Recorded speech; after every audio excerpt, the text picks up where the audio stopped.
tell us a bit more of some other steps that the museum has taken to be closer to the community? Well, the first thing in terms of First Nations agency, I've just appointed a woman, Laura McBride, as the new Director of First Nations for the Australian Museum, so that it's an executive level position.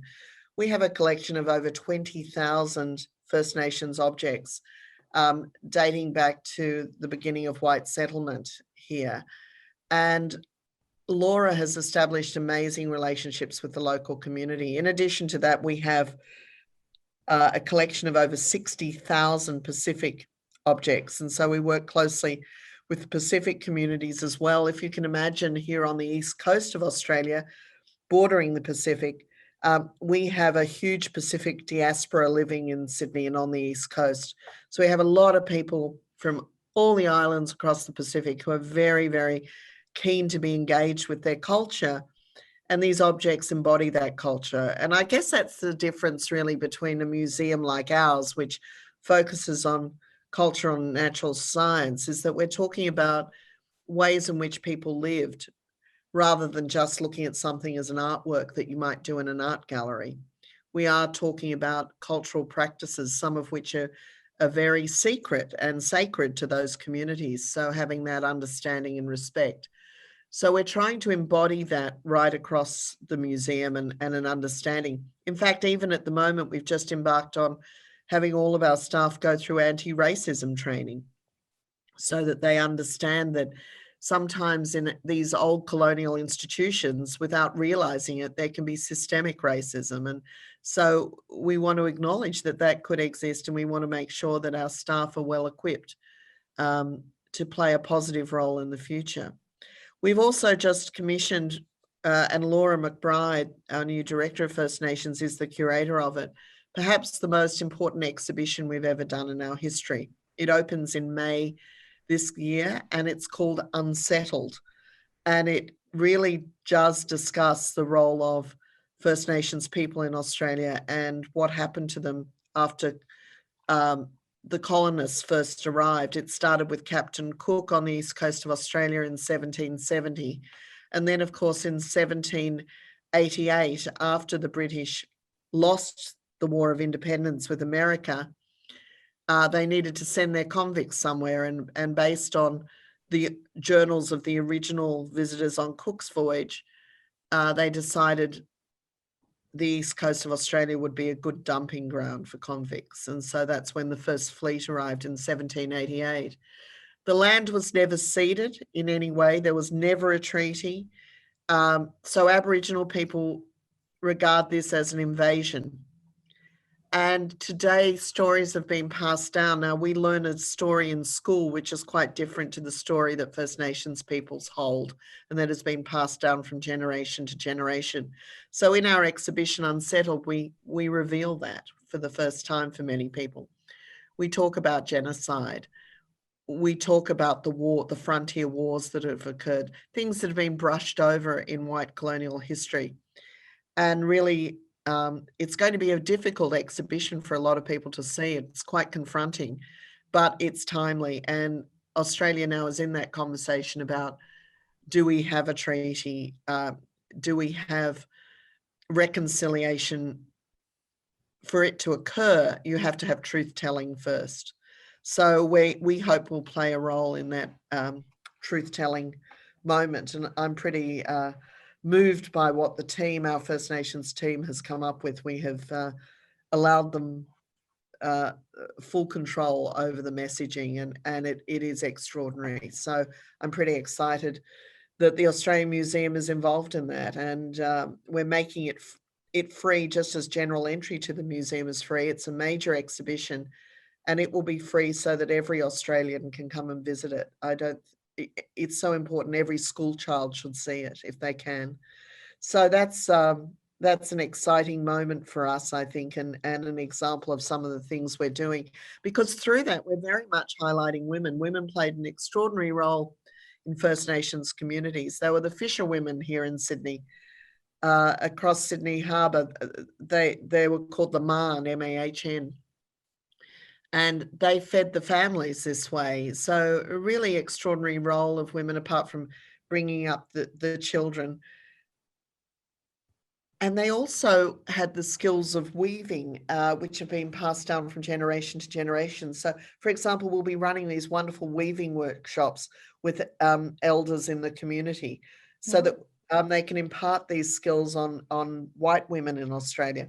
Really great, because I think the more we understand and sit down and have a yarn with people about these issues, the greater understanding and the ties that are built between us. And that does break down those barriers. You know, it's interesting that we can use a museum as a place as a meeting place to create that greater understanding. That's really fantastic to hear. And I'm just curious for myself, is this exhibition also going to be online? Because I'd love to see it. Yeah, we're putting a lot of it online so that people can share in it that way. And there's a lot written about it. There's a beautiful catalogue being produced as well.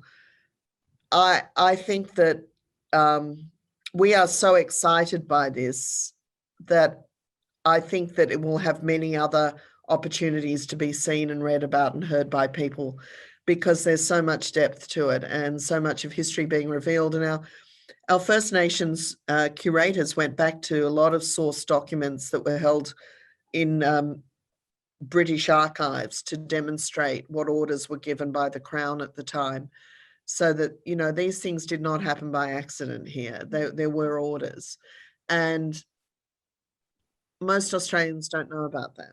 And also, we have a very big migrant population here too, who love being in Australia and want to understand this country and culture in a new way. So I'm really hoping through this exhibition too, we can really engage with a wide range of immigrant cultures to Australia. You know, like America, we're an immigrant nation now. And so you are very bold about all these activities in order to be inclusive, get the community involved, but a lot of institutions don't know where to start. If you could give one advice on what would be the first step. I think you need to be brave. And I also think don't ask permission, ask for forgiveness. I think that we have been able to define or redefine what the role of our museum is in the last few years, as I've gained the confidence maybe from not just my trustees who administer the museum, our board, but also the government that funds it. So as they've gained more confidence in the work that I lead at the museum and our team is doing, you can do a bit more. You can push the agenda a little bit further than before. And we've been able to get the support of donors too. So a lot of philanthropists and corporations too, who believe in what we're doing. And I think if you can just keep progressing, so, you know, and not be afraid to make a mistake. I mean, look, I keep joking and saying, well, no one's fired me yet, so I must be doing something right, you know. But so I know that what we're doing is at a particular time in history is incredibly important. And don't miss that opportunity. So if you're running an institution and you see an opportunity there and you feel in your soul that you should be doing something more, then do it.